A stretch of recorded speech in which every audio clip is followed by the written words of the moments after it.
Pertandingan pembuka turnamen badminton pelajar Selasa 30 Juli yang digelar di lapangan Fajar Arena, Geraha Pena mempertemukan pemain ganda putra MTS 1 Makassar melawan SMP 25 Makassar Putra.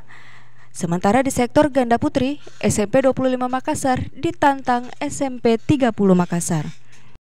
Melawan SMP 25 Makassar Putra yang diperkuat Oriza Ajong dan Alia Dwi Putri berhasil menyudahi perlawanan tim ganda putri SMP 30 Makassar yang diperkuat Alia Rohali dan Kalsum Ar-Rohiyah.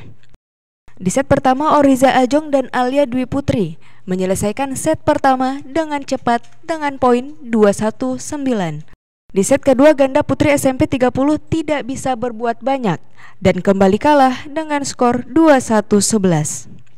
Yang saya lakukan selama latihan itu dengan semangat, berlari, dan terus belajar melangkah dan belajar servis. Sementara di sektor ganda putra, MTS 1 Makassar menang rubber set atas ganda putra SMP 25 Makassar.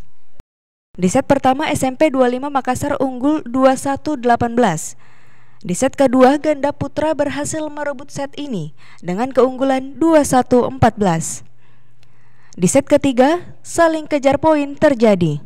Namun SMP 25 Makassar harus mengakui ketangguhan MTS 1 Makassar dengan skor 20-22.